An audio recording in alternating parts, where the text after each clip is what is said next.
Kas oled kunagi näinud, milline näeb välja radikaliseerunud laps? Sest see NBC reporter läks mõnda neist intervjueerima, arvates, et ta tuleb tagasi mingi kurva looga. Ja just sellise vastuvõttu ta sai. Üks neist lihtsalt tuli minu juurde, vaatas mulle otsa ja tegi nii.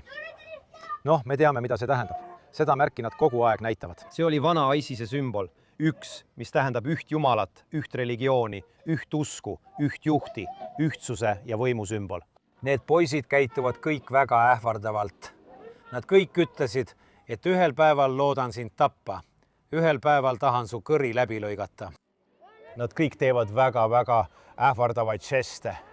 See ongi see kultuur, milles neid üles kasvatatakse.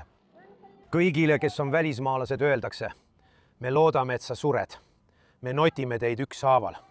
Kõige hullem ISISe. Mõtteviis, retoorika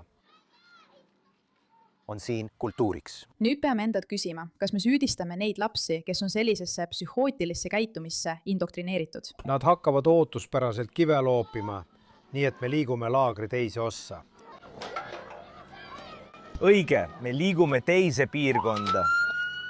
Hästi.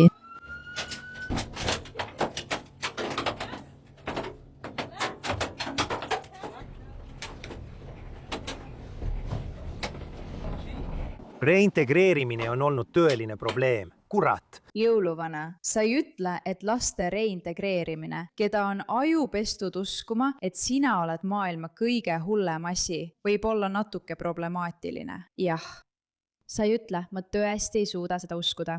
Need lapsed ei ole süütud. Neid on täielikult süsteemi poolt väärkoheldud. Aga samal ajal ajupestakse neid iga päev, et neist saaksid vägivaldsed tapamasinad. Mida teha sellega ühiskonnas, mis väärtustab lapsi? See on keeruline küsimus.